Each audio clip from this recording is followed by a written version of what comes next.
Hi guys, Patharamattu സീരിയലിൻ്റെ ഒരു പുതുപുത്തൻ വിശേഷത്തിലേക്ക് എല്ലാവർക്കും സ്വാഗതം. വരാൻ പോകുന്ന ഒരു അടിപൊളി എപ്പിസോഡ് വിശേഷമാണ് കേട്ടോ. ഇപ്പം നമ്മുടെ ദേവയാനി സത്യങ്ങളൊക്കെ അറിഞ്ഞിരിക്കുകയാണ്. അബിയുടെ കുഞ്ഞാണ് ചന്തുമോൾ എന്നുള്ള കാര്യം ആദർശിൻ്റെ വായിൽ നിന്ന് തന്നെ ദേവയാനി അറിഞ്ഞിരിക്കുകയാണ്. അങ്ങനെയുള്ളപ്പോൾ ദേവയാനിയുടെ മനസ്സിൽ ഇതൊക്കെ ഉണ്ട് കേട്ടോ. പക്ഷേ മുത്തശ്ശൻ പറഞ്ഞ കാര്യങ്ങളൊക്കെ അനുസരിക്കേണ്ടത് കൊണ്ടും നവ്യയുടെ ജീവിതത്തെ ഓർത്തിട്ടും ഒക്കെ എല്ലാവരും ഇത് മറച്ചു വെക്കുകയാണ്. പക്ഷേ അതേസമയം ചന്തുമോളെയും ആദർശിനെയും ഒക്കെ കുറ്റപ്പെടുത്താനാണ് ബാക്കിയുള്ളവരുടെ എല്ലാ ശ്രമം. എന്നാൽ ദേവയാനിക്കിനെ കടിച്ചു പിടിച്ച് നിൽക്കുകയാണ്. ആ സമയത്താണ് നമ്മുടെ അബി ചില കുരുത്തക്കേടുകളൊക്കെ ഒപ്പിച്ച് വെക്കുന്നത്. അതുകൂടെ കാണുമ്പോൾ ദേവയാനി അബിയുടെ നേരെ പൊട്ടിത്തെറിക്കുകയാണ്. സത്യങ്ങളൊക്കെ വിളിച്ചു പറയാണ് അബിയോട്. ആ വിശേഷങ്ങളാണ് നമ്മളിന്ന് പങ്കുവയ്ക്കാൻ പോകുന്നത്. നമ്മുടെ വീഡിയോ ഇഷ്ടമായാൽ ഒന്ന് ലൈക്ക് ചെയ്യണേ, ചാനൽ കൂടി ഒന്ന് സബ്സ്ക്രൈബ് ചെയ്ത് സപ്പോർട്ട് ചെയ്യണേ. അങ്ങനെ ദേവയാനി ഈ സത്യങ്ങളൊക്കെ അറിയുമ്പോൾ ദേവയാനിയുടെ മനസ്സ് നിറയാണ്. നയന ഇക്കാര്യങ്ങളൊക്കെ ദേവയാനിയോട് പറഞ്ഞെങ്കിലും ആദർശിൻ്റെ ഭാഗത്തുനിന്ന് അങ്ങനെ ഒരു മറുപടി ഉണ്ടായിട്ടില്ല. ആദർശല്ല കുഞ്ഞിൻ്റെ അച്ഛൻ എന്നുള്ള വിവരം കിരണിൽ നിന്ന് അറിഞ്ഞിട്ടുണ്ട്. അതിനുശേഷം അഭിയാണ് കുഞ്ഞിൻ്റെ അച്ഛൻ എന്നുള്ള വിവരം ദേവയാനി നയനയിൽ നിന്നും അറിഞ്ഞു. പക്ഷെ ആദർശ് അത് അമ്മയോട് വെട്ടിത്തുറന്ന് പറയാനൊന്നും തയ്യാറാവുന്നില്ല. കാരണം എന്താണെന്ന് വെച്ചാൽ ദേവയാനിക്ക് ചിലപ്പോൾ മറ്റുള്ളവർ ആദർശിനെ പഴിക്കുന്ന കേൾക്കുമ്പം അതൊന്നും കേട്ടോണ്ട് നിൽക്കാനുള്ള മനഃശക്തി ഉണ്ടാവില്ല. അപ്പോൾ ദേവയാനി ഉള്ള സത്യങ്ങളെല്ലാം അവിടെ വിളിച്ചു പറഞ്ഞാലോ എന്നൊക്കെ ഓർത്തിട്ടാണ് ആദർശ് അത് പറയാത്തത്. പക്ഷെ അത് ദേവയാനിക്കൊരു വിങ്ങലായിട്ട് തന്നെ നിൽക്കുകയാണ് കേട്ടോ. എപ്പോഴും ആദർശിനെ കുറ്റപ്പെടുത്തുകയാണ് ദേവയാനി ചെയ്തുകൊണ്ടിരുന്നത്. കാരണം എന്താണെന്ന് വെച്ചാൽ നയനയെ വഞ്ചിക്കുന്നു എന്നൊരു തോന്നൽ വന്നതോടുകൂടിയാണ് ദേവയാനി അങ്ങനെ ചെയ്തത്. പക്ഷേ ആദർശ് എന്നിട്ടും തുറന്നു പറയാതെ ആയപ്പം ദേവയാനി ചില കടും കൈകളൊക്കെ ചെയ്യുക. അപ്പോൾ ആദർശ് തന്നെ തുറന്ന് പറയുന്നുണ്ട്, അമ്മേ അഭിയാണ് ആ കുഞ്ഞിൻ്റെ അച്ഛൻ, ഞാനല്ല, ഞാൻ അങ്ങനെ ഒരു തെറ്റ് ചെയ്തിട്ടില്ല എന്ന് പറയാം. അപ്പം ദേവയാനി ചോദിക്കുന്നുണ്ട് കേട്ടോ, ഇപ്പോഴെങ്കിലും നിനക്ക് എന്നോടിത് പറയാൻ തോന്നിയല്ലോ. മോൾ എന്നോട് എല്ലാ സത്യവും പറഞ്ഞു, കിരണിൽ നിന്നും കാര്യങ്ങളൊക്കെ ഞാൻ അറിഞ്ഞു. പക്ഷേ നിൻ്റെ വായിൽ നിന്ന് അത് കേൾക്കണം എന്നുള്ളത് എൻ്റെ ആവശ്യമായിരുന്നെന്ന് പറയാണ്. അപ്പോൾ ആദർശ് പറയുന്നുണ്ട്, അമ്മ ഇങ്ങനെയൊക്കെയുള്ള കാര്യങ്ങൾ കൊണ്ടാണ് ഞാൻ പറയാതിരുന്നത്. അമ്മയ്ക്ക് ചിലപ്പോൾ ദേഷ്യം പിടിച്ചു നിർത്താൻ വയ്യാതെ വരുമ്പം അവരുടെയൊക്കെ മുമ്പിൽ എല്ലാവരും എന്നെ കുറ്റപ്പെടുത്തുന്ന കേൾക്കുമ്പം അമ്മ ചിലപ്പോൾ ഈ സത്യങ്ങളൊക്കെ വിളിച്ചു പറഞ്ഞെന്നിരിക്കും. അതുകൊണ്ടാണ് ഞാനും നയനയും തൽക്കാലം അമ്മയോട് ഇതൊക്കെ മറച്ചു വെക്കാമെന്ന് വിചാരിച്ചത് എന്ന് പറയാണ്. ദേവയാനി പറയുന്നുണ്ട്, എനിക്ക് സന്തോഷമായി. ഞാൻ വളർത്തിയ മോനാണ് നീ ഒരിക്കലും പിഴച്ചു പോയില്ല എന്ന് എനിക്കറിയായിരുന്നു. എന്നിട്ടും ഇങ്ങനെയൊക്കെ സംഭവിച്ചപ്പം തെളിവുകളൊക്കെ നിനക്ക് എതിരായപ്പോൾ പിന്നെ ഞാൻ എന്താ ചെയ്യേണ്ടത്? അതുകൊണ്ടാണ് ഞാൻ നിന്നെ കുറ്റപ്പെടുത്തിയതെന്ന് പറയാണ്. നീ ഒരിക്കലും വേറൊരു രീതിയിലൊന്നും പോയില്ല എന്ന് എനിക്കറിയാമെന്നൊക്കെ പറഞ്ഞ് ആദർശിനെ കെട്ടിപ്പിടിക്കുന്നൊക്കെ ഉണ്ട് കേട്ടോ ദേവയാനി. അങ്ങനെ എല്ലാ സത്യങ്ങളും ദേവയാനി അറിഞ്ഞിരിക്കുക.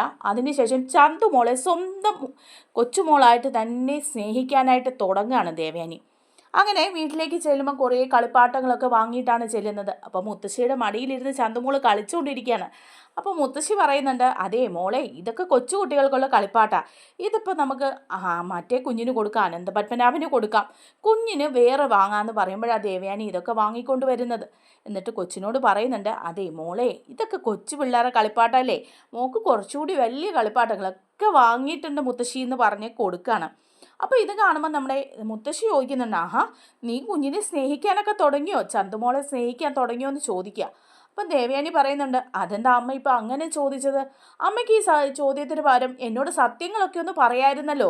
ഞാൻ എന്തുകൊണ്ടാണ് ഇങ്ങനെ ചന്തുമോളോട് കാണിക്കുന്നതെന്ന് അമ്മയ്ക്കറിയാം. അപ്പം അമ്മ സത്യങ്ങളൊക്കെ അറിഞ്ഞിട്ട് മറച്ചു വച്ചിരിക്കുകയല്ലായിരുന്നോ എന്ന് ചോദിക്കുക. അപ്പം ഉടനെ തന്നെ മുത്തശ്ശിയും പറയുന്നുണ്ട്, അത് നേരാണ്. കാരണം അയ്യോട് ഇപ്പോൾ ഉടനെ അങ്ങനെ ആ സത്യങ്ങൾ പറഞ്ഞു കഴിഞ്ഞാൽ നവ്യയുടെ ജീവിതം, നവ്യ ആ കുഞ്ഞിനെയും കൊണ്ട് ഇങ്ങോട്ട് വന്നതല്ലേ ഉള്ളൂ, അതുകൊണ്ടാണ് മുത്തശ്ശൻ അത് തടഞ്ഞതെന്ന് പറയാണ്. അങ്ങനെ ദേവയാനി ചന്തുമോളെ കളിപ്പിച്ചുകൊണ്ടിരിക്കുക കേട്ടോ. അപ്പോൾ ഇതെല്ലാം കണ്ടിട്ട് നമ്മുടെ ജലജ ഇറങ്ങി വന്നിട്ട് ഇങ്ങനെ പറയുന്നുണ്ട്, ഇവരും ഇപ്പം ചന്തുമോളെ സ്നേഹിക്കാൻ തുടങ്ങിയോ? ഇവരുടെ മകൻ്റെ കൊച്ചായതുകൊണ്ടായിരിക്കും. ഇനിയിപ്പം അമ്മയും മോളും മകനും എല്ലാവരും കൂടി അങ്ങോട്ട് സ്നേഹിച്ചാൽ മതിയല്ലോ, അവരുടെ കുഞ്ഞല്ലേ, ആദർശിൻ്റെ കൊച്ചല്ലേ, അപ്പം പിന്നെ അവരിനി സ്നേഹിക്കാതെ ഇരിക്കില്ലല്ലോ എന്നൊക്കെ പറഞ്ഞിട്ട് ആകെപ്പാടെ ഒരു കുശുമ്പൊക്കെ തോന്നുന്നുണ്ട് കേട്ടോ നമ്മുടെ ജലജയ്ക്ക്. എന്നാൽ ജലജ ചെന്നിട്ടാണെങ്കിലോ നേരെ ചെന്ന് അനാമികയോടാണ് പറയുന്നത്. ഏതും പോരാത്ത അനാമികയോടും ജാനകിയോടും. എന്നിട്ട് പറയാണ് കേട്ടോ, ഏടത്തെ ഇപ്പോൾ ആകെ മാറിപ്പോയിരിക്കുക. കഴിഞ്ഞ ദിവസം വരെ ചന്തുമോളോടും ആദർശിനോടും ദേഷ്യമായിരുന്നു. ആദർശ് ഇങ്ങനെ ഒരു തെറ്റ് ചെയ്തെന്ന് അറിഞ്ഞപ്പോൾ തൊട്ട് ഏടത്തേക്ക് ആകെ ഹാലിളകി നടക്കുകയായിരുന്നു. ആ കൊച്ചിനോട് ആദ്യമൊക്കെ സ്നേഹം ഉണ്ടായിരുന്നെങ്കിലും ആദർശിൻ്റെ കുഞ്ഞാന്ന് അറിഞ്ഞപ്പോൾ നല്ല വെറുപ്പായിരുന്നു. ദേ ഇപ്പം കുറേ കളിപ്പാട്ടങ്ങളൊക്കെ വാങ്ങിക്കൊണ്ട് വന്നിരുന്ന് കളിപ്പിക്കുന്നുണ്ട്. ഞാൻ അന്നേ പറഞ്ഞില്ലേ, എത്രയൊക്കെ ആയാലും അവരെല്ലാം ഒന്നാ. ആദർശിൻ്റെ കുഞ്ഞല്ലേ, അപ്പം പിന്നെ അവർ സ്നേഹിക്കാതിരിക്കില്ലല്ലോ. എന്തായാലും ആ കൊച്ചു വന്നതുകൊണ്ട് നമുക്ക് തന്നെയാ പാര. ഈ അനന്തപുരിയിൽ ഒരവകാശി കൂടി. എൻ്റെ കൊച്ചുമോനെ ഇവിടെ നല്ലതായിട്ട് നോക്കേണ്ടതിന് പകരം ഇപ്പം ആ കൊച്ചിനെയാണ് അച്ഛനും അമ്മയൊക്കെ എടുത്തുകൊണ്ട് നടക്കുന്നത്. ഞാൻ നവ്യയോട് കാര്യങ്ങളൊക്കെ പറഞ്ഞു കൊടുത്തിട്ടുണ്ട്. അവളും ഇടഞ്ഞു തന്നെയാണ് നിൽക്കുന്നത്. ഇപ്പം അവൾക്ക് ആദർശിനോടുള്ള ബഹുമാനവും മതിപ്പും ഒക്കെ അങ്ങ് പോയി. അതുപോലെ തന്നെ നയനയോടും അവൾ നന്നായിട്ട് ഉടക്കിയിരിക്കുക. ഇന്ന് രാവിലെ കൂടി ഞാൻ കണ്ടു ചേട്ടത്തി അനിയത്തിയും കൂടെ വഴക്കുണ്ടാക്കുന്നത്, ആ കൊച്ചിൻ്റെ പേരും പറഞ്ഞു. ഇപ്പം ചന്തുമോൾ അങ്ങോട്ട് ചെല്ലുന്നത് ആ നവ്യയ്ക്ക് ഇഷ്ടമില്ല.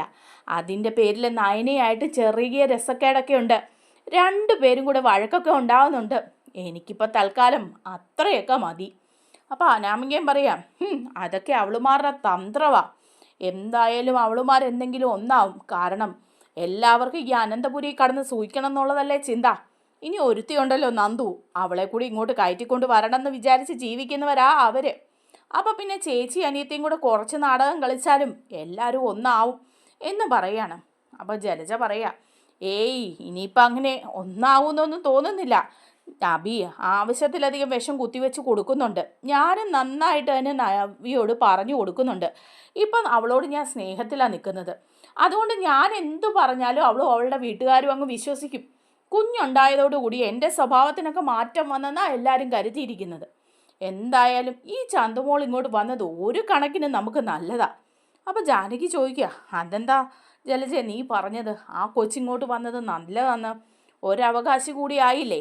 ഇനിയിപ്പം ദത്തുപുത്രിയായിട്ട് ഇവിടെ എല്ലാ സുഖ സൗകര്യങ്ങളും കൊടുത്ത് അച്ഛനും അമ്മയും കൂടി അതിനെ അങ്ങ് വളർത്തും. പോരാത്തതിന് നയനയുടെയും ആദർശിൻ്റെയും കുഞ്ഞ് എന്ന് പറഞ്ഞ് അവർ കൊണ്ടു നടക്കുന്നു. ആദർശിൻ്റെ കൊച്ചൊക്കെ ആയിരിക്കും, പക്ഷേ അതിൻ്റെ തള ജീവനോടെ ഉണ്ടല്ലോ. അവിടെ ഇങ്ങ് കൊണ്ട് നിർത്തിയാൽ പോരെ. ഇവിടെ കൊണ്ട് നിർത്തി എടുത്തു പൊക്കിക്കൊണ്ട് നടക്കുന്ന കാണുമ്പോൾ ഉണ്ടല്ലോ എനിക്കങ്ങ് ദേഷ്യം വരികയാണ്. അപ്പോൾ ഉടനെ തന്നെ നമ്മുടെ അനാമികയും പറയാം, എനിക്കതിലപ്പുറം ദേഷ്യമാണ്. ആ കൊച്ച് എൻ്റെ മുറിയിലൊക്കെ വന്ന് കയറും, അതും ഇതുമൊക്കെ എടുക്കും. എനിക്കതൊന്നും ഇഷ്ടമില്ല. എന്തായാലും എല്ലാത്തിൻ്റെയും കൂടെ ഒരു ശല്യം കൂടി വന്നു. അതിനെ എങ്ങനെയെങ്കിലും ഒന്ന് ഒഴിവാക്കാൻ പറ്റിയാൽ മതിയായിരുന്നെന്ന് പറയുക. അപ്പോൾ ജലജ പറയുന്നുണ്ട്, തൽക്കാലം അതിവിടെ നിൽക്കുന്നത് തന്നെയാണ് നല്ലത്. ആദർശിനിട്ടും നയനക്കിട്ടും ഒക്കെ ഒരു പണി കൊടുക്കണമെങ്കിൽ ആ കൊച്ച് ഉള്ളതാണ് നല്ലത്. ആ കൊച്ചിവിടെ ഉള്ളിടത്തോളം കാലം ആദർശിൻ്റെ പത്തി താന്ന് തന്നെ നിൽക്കും. അവൻ ആരുടെ മുമ്പിൽ തല ഉയർത്തി നിൽക്കാൻ പോലും പറ്റില്ല. അപ്പം അനാമിക പറയാം, പിന്നെ മുത്തശ്ശനും മുത്തശ്ശിയും ആദർശേട്ടനെ ഇതുവരെ കുറ്റപ്പെടുത്തിയിട്ടില്ല. എല്ലാവിധ സപ്പോർട്ടും കൊടുത്തിട്ടുണ്ട്. ഞാൻ ഓർക്കുമായിരുന്നു അഭിയോ വല്ലോ ആയിരുന്നു ഇത് ചെയ്തിരുന്നതെങ്കിൽ ഈ വീടിന് പുറത്താവില്ലായിരുന്നോ. അപ്പം ജലജയും പറയാണ്, ശരിയാ, എൻ്റെ മോനെങ്ങാനും ആയിരുന്നെങ്കിൽ അവനെ ഇവിടുന്ന് ഇറക്കി വിട്ടേനെ. ഇതിപ്പോൾ ആദർശിന് എല്ലാവിധ സപ്പോർട്ടും. പോരാത്തതിന് കൊച്ചിനെ കൊണ്ടുവന്ന് സുഖമായിട്ട് ഇവിടെ താമസിപ്പിക്കുന്നു. ഇനിയും അവനിപ്പം ഇതുപോലൊക്കെ നടക്കാൻ എന്താ കുഴപ്പം എന്നൊക്കെ ഇവർ 3 പേരും ഇങ്ങനെ പറയാണ് കേട്ടോ.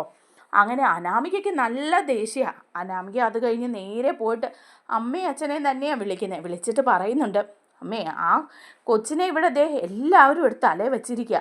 ഞങ്ങൾക്ക് 2-3 പേർക്കൊഴികെ ബാക്കി എല്ലാവർക്കും ജീവനാണ്. ആ കൊച്ചെൻ്റെ മുറിയിലൊക്കെ വന്ന് കയറുന്നത് എനിക്കത്ര ഇഷ്ടപ്പെടുന്നില്ല. കഴിഞ്ഞ ദിവസം വന്ന് കയറിയപ്പോൾ ഞാൻ ഇറക്കി വിട്ടതാ. അതിനാ നയനയെന്ന് പറയുന്നവൾ എന്നോട് ഉടക്കാൻ വന്നു. ഇപ്പോഴും ഇനിയും ഇടയ്ക്കിടയ്ക്ക് വരികയാണ്. അമ്മയ്ക്ക് അറിയാമല്ലോ, എൻ്റെ മുറിയിൽ മറ്റുള്ളവർ കയറുന്നൊന്നും എനിക്ക് ഇഷ്ടമില്ല. അതും പ്രത്യേകിച്ച് ആദർശിൻ്റെ ആ കൊച്ച്, ആദർശവാനായ ആദർശ് എന്നൊക്കെ പറയുമ്പം രേവതി പറയുന്നുണ്ട് കേട്ടോ, അത് നേരാ മോളെ, നിൻ്റെ മുറി വരികയാണെങ്കിൽ നീ ഓടിച്ചു വിട്ടോണമെന്നേ. നീ അതിനൊന്നും പേടിക്കേണ്ട കാര്യമൊന്നുമില്ല. കണ്ടെടുത്ത് കിടന്ന കൊച്ചിനെ സഹിക്കേണ്ട കാര്യമൊന്നും നിനക്കില്ലല്ലോ എന്ന് പറയുക. ഞാൻ ചെയ്യേണ്ട എന്താണെന്നൊക്കെ ഞാൻ തീരുമാനിച്ചിട്ടുണ്ട്. അമ്മയെ അച്ഛൻ എവിടെയെന്ന് ചോദിക്കുക രേവതിയോട്. രേവതി പറയുന്നുണ്ട്, രാവിലെ തന്നെ എങ്ങോട്ടോ ഇറങ്ങി പോയിട്ടുണ്ടെന്ന് പറയുക. അപ്പോൾ പറയുന്നുണ്ട്, നന്ദുവിൻ്റെ കാര്യം എന്തായി? അവളുടെ ട്രെയിനിങ് മുടക്കാനായിട്ട് പണി 18 അച്ഛൻ നോക്കുന്നുണ്ടല്ലോ. എന്നിട്ട് ഇപ്പോഴും അവൾ ട്രെയിനിങ് ക്യാമ്പിൽ തന്നെയാണ്. ഇങ്ങനെ പോയാൽ അവൾ SI ആയിട്ട് തന്നെ പുറത്തിറങ്ങുള്ളൂ. അപ്പോൾ രേവതി പറയാം, അതൊന്നും ഇല്ല മോളെ, മധുസാറിനോട് വിളിച്ചിട്ട് ഇടയ്ക്കിടയ്ക്ക് അച്ഛൻ സംസാരിക്കുന്ന കാണാം. അപ്പോൾ പിന്നെ അതൊക്കെ കാര്യങ്ങൾക്കൊക്കെ തീരുമാനമാവും. എടുത്തോ പിടിച്ചോ എന്ന് എന്തെങ്കിലും ചെയ്യാൻ പറ്റുമോ? ഇത് സർക്കാർ കാര്യമൊക്കെയല്ലേ. അപ്പോൾ അനാമിക പറയാം, അവൾ ട്രെയിനിങ് ക്യാമ്പ് പൂർത്തിയാക്കാതെ SI ആകാതെ ഇരുന്നാൽ എല്ലാവർക്കും കൊള്ളാം. ഇല്ലെങ്കിൽ എല്ലാവരും അഴി എണ്ണും. അത് ഓർത്താൽ മതിയെന്ന് അച്ഛനോട് അമ്മയൊന്ന് പറഞ്ഞേക്ക്. ഞങ്ങളത് സംസാരിക്കുന്നുണ്ട് മോളെ, നീ ഒന്നുകൊണ്ട് പേടിക്കണ്ട, അവൾ ഒരിക്കലും ചെയ്യാനൊന്നും പോകുന്നില്ല എന്നൊക്കെ പറയുക രേവതി. അതേസമയം നമ്മുടെ അബിക്കാണെങ്കിൽ ഭയങ്കര ടെൻഷനാണ് കേട്ടോ. എല്ലാവരും കാര്യങ്ങളൊക്കെ അറിഞ്ഞോ? ആദർശ് എന്തുകൊണ്ടാണ് ഇപ്പോൾ ഒന്നും പറയാത്തത്? മുത്തച്ഛനാണെങ്കിലും കാര്യങ്ങളൊന്നും അങ്ങ് പറയുന്നില്ലല്ലോ. എന്താവാ ഇവർക്ക് പറ്റിയത്? മുത്തച്ഛനെ കൊണ്ട് ഈസി ആയിട്ട് ചന്തുമോളുടെ അച്ഛനെ കണ്ടുപിടിക്കാൻ പറ്റും. എന്നിട്ട് മുത്തച്ഛൻ ഒന്നും സംശയിക്കുന്നില്ല. ഇനിയിപ്പം ആദർശിൻ്റെ കൊച്ചാണെന്നങ്ങ് വിശ്വസിച്ചിട്ടുണ്ടാവുമോ മുത്തച്ഛനും? ചിലപ്പോൾ ഉണ്ടായിരിക്കും. അന്ന് അവിടെ കൂടി നിന്നവരെ അതുപോലത്തെ അഭിനയല്ലേ പാസ്സാക്കിയത്. അതുകൊണ്ട് ആ മുത്തശ്ശനും അങ്ങനെ തന്നെ വിചാരിച്ച് കാണും എന്ന് പറയുകയാണ് മനസ്സിലിങ്ങനെ അബി. എന്നാലും അബിക്കൊരു ടെൻഷനുണ്ട് കേട്ടോ. അനഘ എങ്ങാനും സംസാരിക്കാൻ തുടങ്ങിയാലോ, ചലിക്കാൻ തുടങ്ങിയാലോ എന്തെങ്കിലും പ്രശ്നമാവുമോ, എല്ലാവരും അറിയുമോ, എനിക്കിവിടെയുള്ള സ്ഥാനം പോവുമോന്നൊക്കെ. അതിൻ്റെ കൂടെ തന്നെ അബി വിചാരിക്കുന്നുണ്ട്, ആദർശന് എന്തായാലും ഉറപ്പാണല്ലോ അത് അവൻ്റെ കൊച്ചല്ലെന്ന്. എന്നിട്ടും അവൻ അതിനെ അങ്ങ് എതിർക്കുന്നില്ലല്ലോ. അവനും നയനയും വല്യമ്മയും എല്ലാവരും കൂടി ആ കൊച്ചിനെ ഇങ്ങനെ സ്നേഹിച്ചുകൊണ്ടേ നടക്കുകയാണല്ലോ. എന്തെങ്കിലും ചതി മണക്കുന്നുണ്ടോ? ഇനി സത്യങ്ങളെങ്ങാനും അവരറിഞ്ഞോ എന്നൊക്കെ അബിക്ക് ഭയങ്കര ഒരു ടെൻഷനുണ്ട്. അങ്ങനെയാണ് അബി അങ്ങ് മുന്നോട്ട് പോകുന്നത്. അതേസമയം അനാമികയാണെങ്കിൽ ഭയങ്കര ദേഷ്യത്തിലാണ്. ഒരു ദിവസമാണെങ്കിൽ ചന്തുമോള് ചെന്ന് കയറുകയാണ് അനാമികയുടെ മുറിയിൽ. അനാമിക അപ്പോൾ രേവതിയെ ഫോൺ വിളിച്ചുകൊണ്ട് നിൽക്കുകയാണേ. അപ്പോൾ ചെന്ന് കയറുമ്പോഴേക്കും അനാമിക ചോദിക്കുന്നുണ്ട്, എന്താ വന്നതെന്ന് ചോദിക്കുക. എന്നിട്ട് രേവതിയോട് പറയുന്നുണ്ട്, അമ്മേ ഞാൻ പിന്നെ വിളിക്കാം, ആ കൊച്ചി മുറി വന്നിട്ടുണ്ട്, അതിനെ ഒന്ന് ഇറക്കി വിടട്ടെ എന്ന് പറയുകയാണ്. എന്നിട്ട് ഫോൺ അങ്ങോട്ട് വെച്ചിട്ട് അങ്ങോട്ട് ചെന്നിട്ട് ചോദിക്കുക, എന്താടി നീ എൻ്റെ മുറി കയറരുതെന്ന് എത്ര പ്രാവശ്യം ഞാൻ നിന്നോട് പറഞ്ഞിട്ടുണ്ട്, എന്നിട്ട് നീ എന്തിനാടി ഇങ്ങോട്ട് വന്ന് കയറിയിരിക്കുന്നത്? അപ്പം ചന്തുമോൾ പേടിച്ച് വരച്ച് നിൽക്കുക. അപ്പോൾ ചന്തുമോൾ ഇങ്ങനെ കാണിക്കുകയാണ് കേട്ടോ. ആ ടേബിളിലാണെങ്കിൽ ഒരു ചെറിയ ഒരു സാധനം ഇരിപ്പുണ്ട്. ഒരു ബട്ടർഫ്ലൈ പോലെയൊക്കെ ഇരിക്കുന്ന ഒരു സാധനം അവിടെ ഇരിപ്പുണ്ട്. അത് അനാമികയ്ക്ക് ആരോ ഗിഫ്റ്റ് കൊടുത്തിരിക്കുന്ന ഒരു ക്രിസ്റ്റലിലൊക്കെ ഉള്ള ഒരു രൂപം. അപ്പോൾ അത് ചൂണ്ടിക്കാണിച്ചിട്ട് പറയാണ്, എനിക്കിത് തരാമോ ആൻറ്റി, എനിക്കിത് ഇഷ്ടപ്പെട്ടു, നല്ല രസമുണ്ടല്ലോ, ബട്ടർഫ്ലൈ ആണല്ലോ എന്നൊക്കെ ഇങ്ങനെ പറയാം. ആഹാ, ബട്ടർഫ്ലൈ ആണ്, നല്ല രസമൊക്കെ ഉണ്ട്, അതിന് നിനക്കെന്താടി, ഞാൻ എൻ്റെ സാധനം എടുക്കാൻ നിന്നോട് ആരെങ്കിലും പറഞ്ഞോ എന്ന് പറയുമ്പം ഈ കൊച്ചി എന്ന് അതൊന്നും എടുക്കുക. അപ്പോഴത്തേക്ക് എടി അവിടെ വെക്കടിയെന്ന് ഇങ്ങനെ ദേഷ്യപ്പെട്ടുകൊണ്ട് അനാമിക പറയുകയും ആ കൊച്ചിൻ്റെ കയ്യിൽ നിന്ന് താഴെ പോവുക. ക്രിസ്റ്റലല്ലേ, അതങ്ങ് പൊട്ടിപ്പോവാണ്.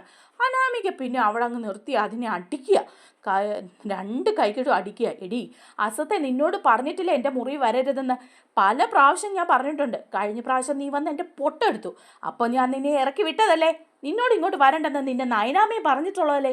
എന്നിട്ട് വീണ്ടും വന്ന് എൻ്റെ ഒരു ബെസ്റ്റ് ഫ്രണ്ട് ഗിഫ്റ്റായിട്ട് തന്നതാണ്, അത് നീ നശിപ്പിച്ചല്ലോ. എൻ്റെ ദൈവമേ, എനിക്ക് ഇവിടെ അങ്ങ് കൊല്ലാൻ തോന്നുന്നുണ്ടല്ലോ എന്നൊക്കെ പറയുമ്പോൾ ആ കൊച്ചു കിടന്ന് ഭയങ്കര കരച്ചിലാണ് കേട്ടോ. അപ്പോൾ ഈ കരയുന്ന കേൾക്കുകയല്ലേ എല്ലാവരും. അപ്പം നയനയൊക്കെ വീണ്ടും വരുമല്ലോ. അപ്പോൾ മുത്തശ്ശനും മുത്തശ്ശിയൊക്കെ കുറ്റപ്പെടുത്തിക്കൊണ്ട് വരികയല്ലേ. അപ്പോൾ വായങ്ങ് പൊത്തിപ്പിടിക്കുകയാണ് അനാമിയ. എന്നിട്ട് പറയുന്നുണ്ട്, എടി മിണ്ടാതിരിക്കടി, നിൻ്റെ ശബ്ദം കുറയ്ക്കടി, എല്ലാവരും കേട്ടോണ്ട് ഇപ്പം എന്നെ കുറ്റം പറയാൻ ഇങ്ങോട്ട് വരും എന്ന് പറയാണ്. എന്നിട്ടും നിന്ന് ഈ കൊച്ചു കരയുക. അപ്പോൾ പെട്ടെന്ന് അനാമിക റൂം അങ്ങ് അടച്ചിട്ട് അനാമിക വെളിയിലോട്ട് ഇറങ്ങിയിട്ട് ഈ ചന്തുമോളെ അതിൻ്റെ അകത്തങ്ങ് പൂട്ടിയിടുക. ചന്തുമോൾ ആകെപ്പാടെ പേടിച്ച് വിറച്ച് അവിടെ കിടന്ന് കരയുക കേട്ടോ. പക്ഷെ പുറത്തോട്ടൊന്നും അങ്ങനെ ആരും ശബ്ദമൊന്നും കേൾക്കുന്നില്ല. അനാമിക വാതിൽ പൂട്ടിക്കൊണ്ട് അങ്ങ് ഇറങ്ങിപ്പോവാം. അതേസമയം കുറേ നേരമായിട്ടും ചന്തുമോളെ കാണുന്നില്ല. അപ്പോൾ മുത്തശ്ശി അന്വേഷിക്കുന്നുണ്ട് കേട്ടോ, ചന്തുമോൾ എവിടെ? ഉച്ചയ്ക്കാണേലും ഭക്ഷണം കഴിക്കേണ്ട സമയത്തൊന്നും കുഞ്ഞിനെ കണ്ടില്ലല്ലോ നയനെ, അതെന്താ, നീ ഭക്ഷണം കൊടുത്തായിരുന്നോ എന്ന് ചോദിക്കുക. അപ്പം നയന പറയുന്നുണ്ട്, ഇല്ല മുത്തശ്ശി, ഞാനും കണ്ടില്ല ചന്തുമോളെ, ഞാനോർത്തു മുത്തശ്ശിയുടെയും മുത്തശ്ശൻ്റെയും കൂടെ കാണുമെന്ന് ഓർത്തത്, അവിടെ ഇല്ലായിരുന്നോ എന്ന് ചോദിക്കുക. അപ്പം മുത്തശ്ശി പറയുന്നുണ്ട്, ഇന്ന് രാവിലെ മുതൽ ഞാൻ കണ്ടില്ല ചന്തുമോളെ, അപ്പോൾ ഞാനോർത്തു നിൻ്റെയോ ദേവയാനിയുടെയൊക്കെ അടുത്തുണ്ടാവുമെന്ന്. അപ്പോൾ ദേവയാനിയും പറയാം, ഇല്ല ഞാനും കണ്ടില്ല, ഇന്ന് ചന്തുമോള് നയനയുടെ കൂടെ ഉണ്ടാവുമെന്നാണ് വിചാരിച്ചേ. അപ്പം നയന പറയാം, ഇല്ല ഇവിടെ എങ്ങും കണ്ടില്ലെന്ന് പറയാം.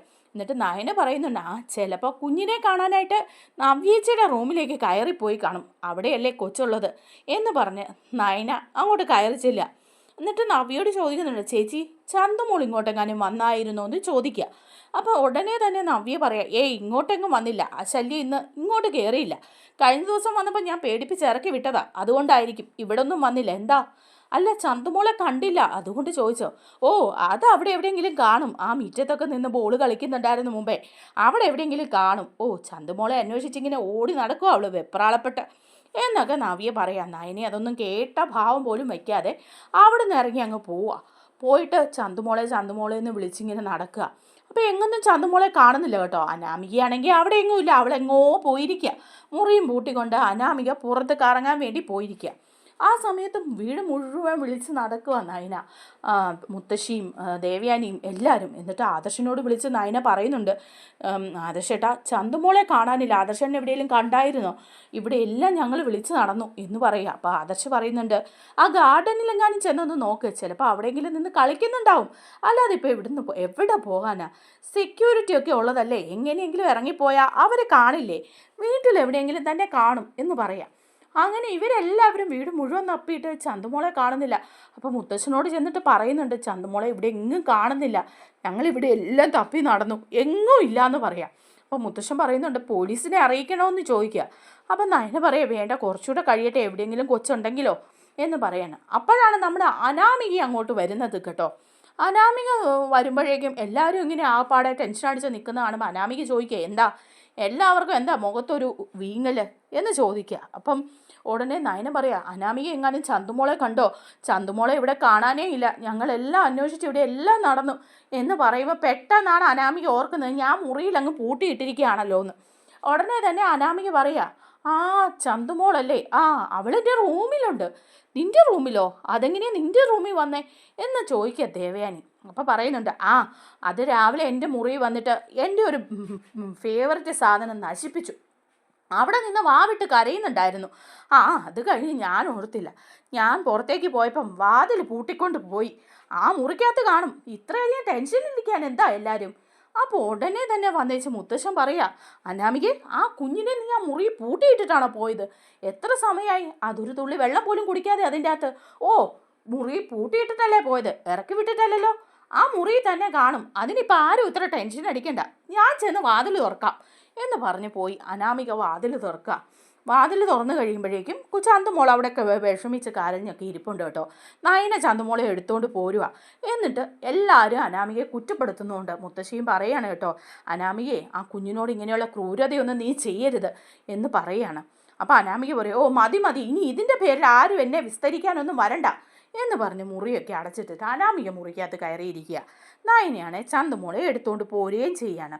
അതേസമയം നമ്മുടെ അബിയാണെങ്കിൽ രാത്രിയിലാണ് വെളിയിലൊക്കെ ഇറങ്ങി നിന്നിട്ട് ബാൽക്കണിയിൽ നിന്ന് ഫോൺ ചെയ്യാണ് കേട്ടോ. മറ്റേ ഗുണ്ടകളെ വിളിച്ചിട്ട് ചോദിക്കുന്നത് അനഘയുടെ കാര്യങ്ങളാണ്.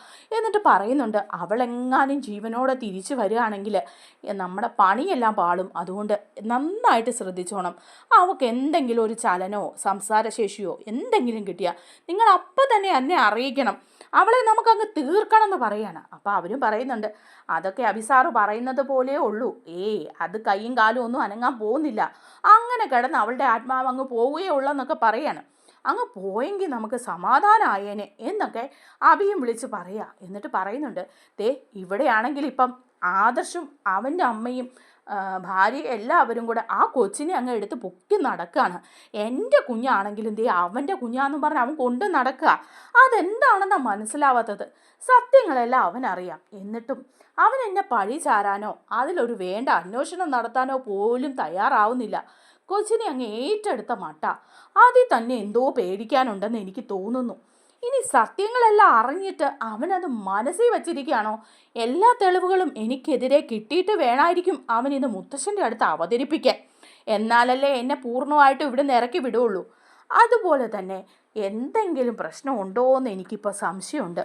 അതുകൊണ്ട് ആ കൊച്ചിവിടെ അങ്ങോട്ടും ഇങ്ങോട്ടും നടക്കുന്ന കാണുമ്പോൾ തന്നെ എൻ്റെ നെഞ്ചിൽ തീയ എന്നൊക്കെ പറയുക. അപ്പോൾ അവർ പറയുന്നുണ്ട്, അതൊന്നും പേടിക്കേണ്ടെന്നേ, അങ്ങനെ എന്തെങ്കിലും സംശയം ഉണ്ടായിരുന്നെങ്കിൽ സാറിൻ്റെ മുത്തശ്ശൻ സാറിനെ വെറുതെ വിടുവോ? സാറിൻ്റെ മുത്തശ്ശൻ വിചാരിച്ചാൽ ഇതിലൊക്കെ ഒരു അന്വേഷണം നടത്തി ആരാണ് അതിൻ്റെ യഥാർത്ഥ അച്ഛനെന്നൊക്കെ കണ്ടുപിടിക്കാമായിരുന്നല്ലോ. എന്നിട്ടും അതിന് തയ്യാറായില്ലല്ലോ. അപ്പോൾ പിന്നെ അവരൊക്കെ ആദർശിൻ്റെ കുഞ്ഞാണ് അതെന്നങ്ങ് വിചാരിച്ചിരിക്കുകയാണ്. ആ രീതിയിൽ അതിനെ അവിടെ ജീവിക്കാൻ അനുവദിച്ചിരിക്കുക. പിന്നെ സാറൊക്കെ അതൊക്കെ ഞങ്ങൾ വിടെന്ന് പറയാം. അപ്പോൾ അഭി പറയാണ് കേട്ടോ, എന്തേലും വിഷയം ഉണ്ടായാൽ ആ കൊച്ചിനെ അങ്ങ് തീർക്കണം. പിന്നെ നമുക്ക് യാതൊരു പ്രശ്നവും ഇല്ല, അതെൻ്റെ തലയിലും ആവില്ല, എനിക്ക് അനന്തപുരി വിട്ട് പോകേണ്ടിയും വരില്ല എന്ന്. അപ്പോൾ ഇതൊക്കെ നമ്മുടെ ദേവയാനി കേട്ടോണ്ട് നിൽക്കുക കേട്ടോ. കേട്ടോണ്ട് നിൽക്കുമ്പോൾ ദേവയാനിക്ക് ചന്തുമോളെ കൊല്ലണം എന്ന് അഭി പറയുന്നതുകൂടെ കേൾക്കുമ്പോഴേക്കും ദേവയാനി അറിഞ്ഞു വന്നിട്ട് അഭിയോട് ചോദിക്കുക, എടാ എന്ന് ചോദിക്കും. അപ്പോൾ ദേവയാനി ഇത് കേട്ടല്ലോ എന്ന് ഓർത്ത് അഭി ഞെട്ടി നിൽക്കുക. അപ്പോൾ പറയാ, നീ ആയിരുന്നു ഇതിൻ്റെ അകത്തെ പെരുങ്കള്ളനല്ലേ? എനിക്കറിയായിരുന്നു നീയാന്ന്. ഞങ്ങൾക്ക് എല്ലാവർക്കും അറിയായിരുന്നടാ. ഇപ്പം നീ ആ കുഞ്ഞിനെ കൂടി കൊല്ലാൻ നോക്കുകയാണോ? മുത്തച്ഛനെ ഈ സത്യങ്ങൾ അറിഞ്ഞിട്ട് ഇത് പുറത്ത് പറയാതിരുന്നത് നിന്റെ ജീവിതം ഓർത്തിട്ടാണ്. അതുപോലെ ആ നവ്യയും നിന്റെ കുഞ്ഞിനെ ഓർത്തിട്ടാണ്. പിന്നെ നീ ചന്തുമോളെ അപായപ്പെടുത്തിയാലോ എന്നൊരു പേടി മുത്തശ്ശനുണ്ടായിരുന്നു. അതുകൊണ്ടാണ് മുത്തശ്ശൻ ഇത് പുറത്ത് പറയരുതെന്ന് പറഞ്ഞത്. ഇപ്പം നീ ചന്തുമോളെ കൊല്ലാനുള്ള തീരുമാനങ്ങൾ എടുക്കുകയാണ് അല്ലേ? ഇനിയിപ്പം നിന്റെ കള്ളത്തരമൊന്നും വില പോവില്ലടാ. മുത്തശ്ശൻ നിനക്കിതിന് നല്ല തീരുമാനം എടുക്കും. നീ അനന്തപുരിയുടെ പടി കയറില്ല ഇനി എന്നൊക്കെ ദേവയാനിയും കർക്കശമായിട്ട് പറയാണ് അബിയോട് കേട്ടോ. അബി അപ്പം ആ പാടെ ഞെട്ടിത്തരിച്ച് നിൽക്കുക, ഇവരും ഇതെല്ലാം അറിഞ്ഞല്ലോ എന്നൊക്കെ ഓർത്തിട്ട്. നമ്മുടെ വീഡിയോ ഇഷ്ടമായാൽ ഒന്ന് ലൈക്ക് ചെയ്യണേ, ചാനൽ കൂടി ഒന്ന് സബ്സ്ക്രൈബ് ചെയ്ത് സപ്പോർട്ട് ചെയ്യണേ. താങ്ക്